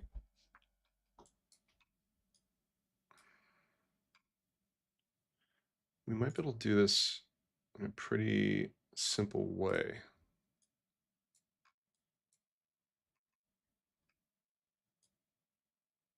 So this is how you mount the encoder, right? Target, and then this is the PCB. This actually goes on the thing that's rotating. I happen to have that spec sheet open.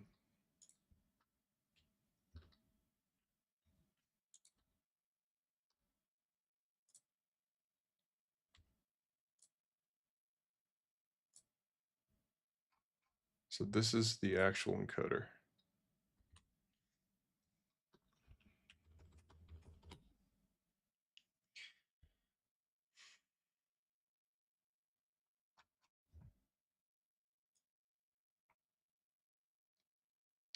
So they put the PCB on the stator portion. Yeah, that makes sense. You want the PCB on the stator, or the stationary portion, and then you want the magnet on the other side. So we actually have this orientation correct. And then you just set this distance with the set screw. Again, I hate set screws on shafts, but here we are. And I think this is the, yeah. So we'll need a little room, I think, for the wiring. They don't have a good photo of it, so I don't actually know how much space we need.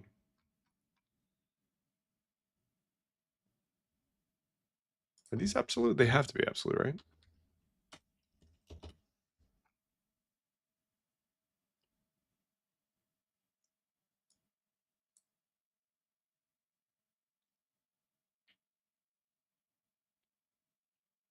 Is it? It's not incremental. It is incremental. Ah,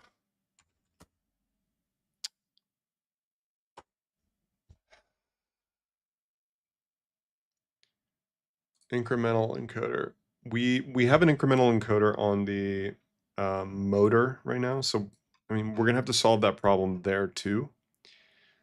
I just think it would have been really easy to have this be a if we could get absolute encoders on the pendulums. All right, I really would like to see if I can do this with just incremental encoders. So maybe we just give it a shot and re-examine later. But I don't know how I missed that. I thought for sure this would have been absolute.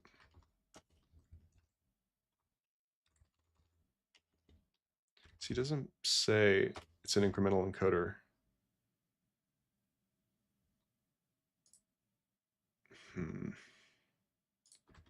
Let's ask the chat GPTs.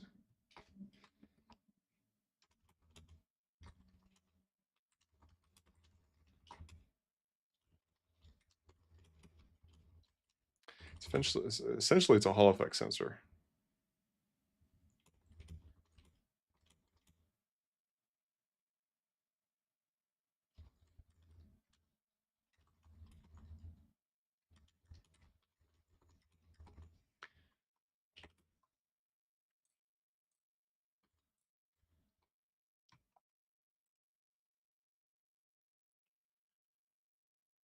It's not an absolute.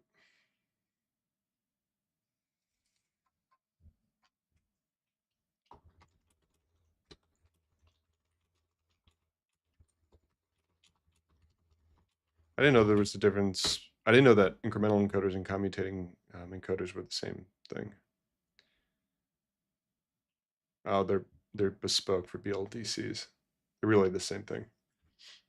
Incremental, yeah, they're the same. Yeah.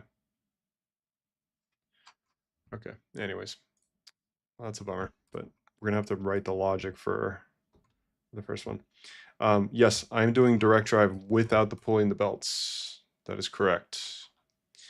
I'm doing that to simplify the assembly.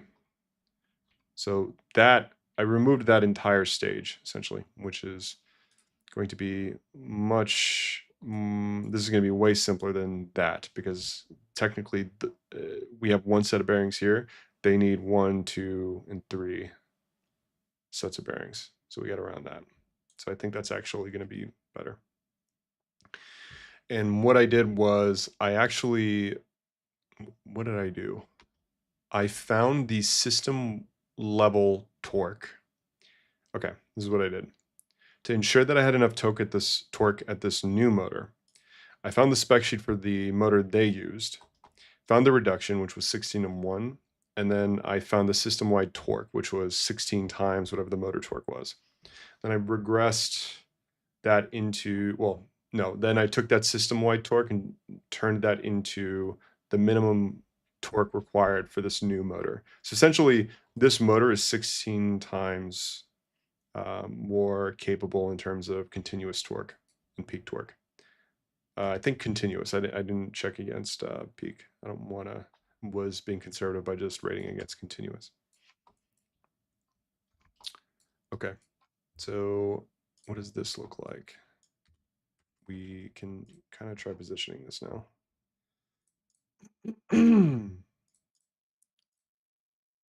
So we should pull that off a bit, and then we should, how would we draw this?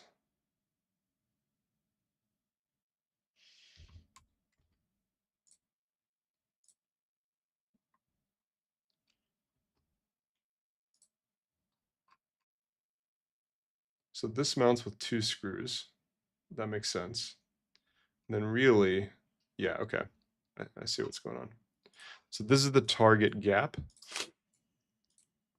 And we just design around this. We use 2 screws to mount this, and they need to be they need to be flatheads essentially. And they're going to be roughly a little bit less than 3 millimeter. 1.3435 times 2, which is, yeah, they're number 10 screws.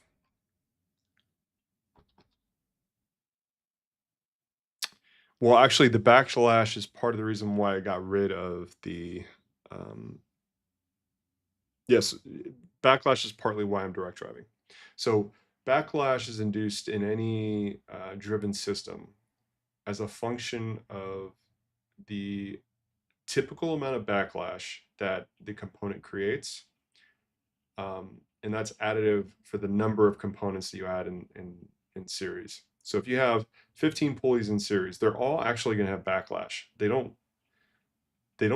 not have backlash. It's just, it doesn't feel like backlash. It's actually elasticity in the system. Or in other words, there's some delta between your input rotation at the motor shaft and your output rotation at the pendulum. And so the more components you have, that's just, you're going to have more, technically speaking, backlash. So my thought was, okay, well, let's add one source of backlash, which is just the motor coupler that we designed. And we'll get that good and tight, either through appropriate application of tolerances using GD&T, or we can find some mechanical way by, say, interlocking with some actually purpose-built motor coupler. There are motor couplers that have essentially zero backlash. And so, long story, that's a long way of saying less things mean you're gonna have less backlash, period. Even though these are belts, they still elongate slightly as they rotate under load. But in general, belts are really the best. That, like, in terms of backlash, actually it goes least amount of backlash is a harmonic drive and something I'm sure I'm not thinking of, and then belts. Belts are way better than gears. You can get around, you can actually have zero backlash gears. It's just you have to add supplementary sort of mechanical design to it. One of the things actually I was thinking about trying here was actually you can actually make gears that have, they're actually spring loaded against each other, which creates zero backlash. Here you go. How cool is that?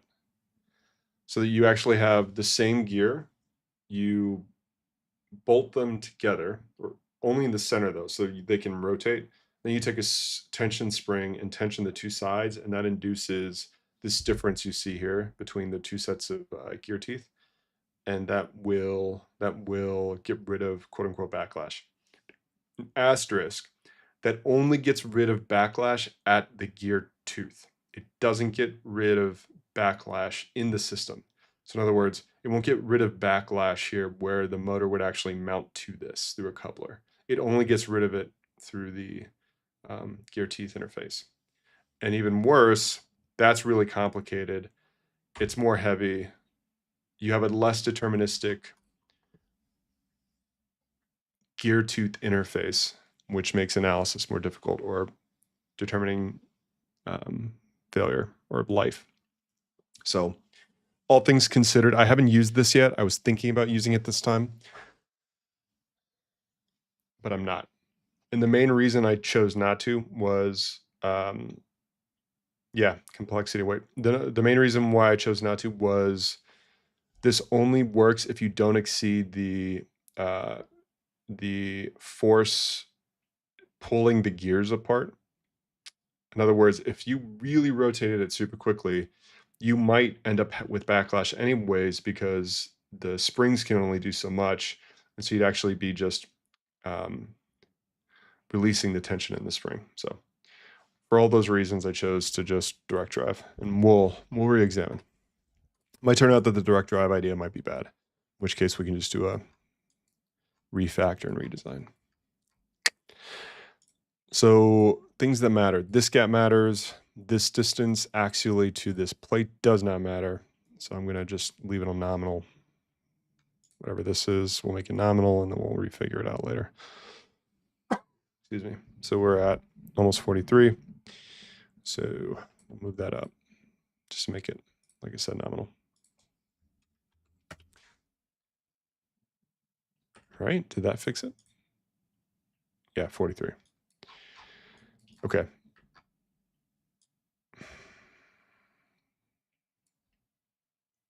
So let's draw this. We'll, in the off chance we turn this into a sheet metal part, I'm going to actually make this new flange. Yeah. Make this new flange the same thickness as the base, so that we can turn it into a sheet metal part. In the off chance we do that. We might have to. Jim at Sen might be upset that I'm going to flood his CNC machine shop with a bunch of parts. So we want to add that ability to back into sheet metal if we want. We'll add a radius here because we're not going to have a stress riser.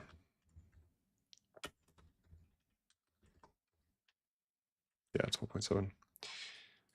Add some radii to make this look real. And then we're going to move this off slightly,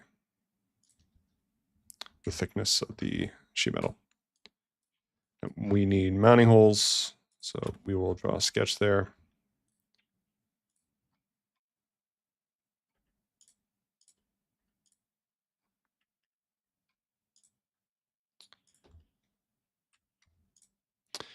What was this? Honestly, we're going to just snap it to that.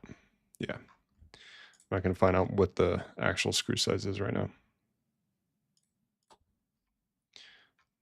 That's a problem for later us. So those are our mounting holes.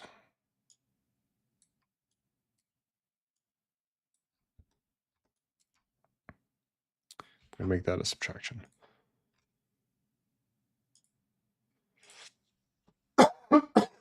From the correct body, which it is not selected correctly. There we go. So that is the, I'm neglecting something here. So right now I'm only mounting the encoder. I totally forgot that we actually have to mount the freaking axis, the actual axis that matters. Which might be doable with a 1/4 inch shaft. I think this is a 1/4 inch shaft. What are you? 9. It's a football field.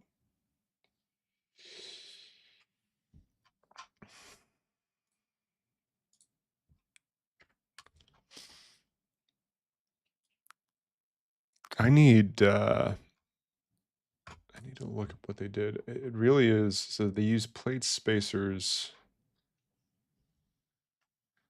Huh. Where did they put the encoder on the back end? I see. So they used a bearing. So this became a bearing plate. So we're going to have to do another bearing arrangement.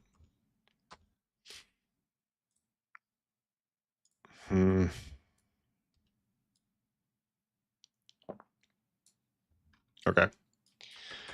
I don't know if I have another bearing arrangement in me. So that's probably going to be it. And we'll pick this up either tomorrow or this week. Okay. Thank you for joining. And I'll push this to the repo so you can check it out if you want. Actually, why don't I do that right now? No, I'll have to do it off stream because I got to log in. Yeah. All right. I'll upload this to the repo so you can see it in about 15 minutes on the repo. All right. See you next time.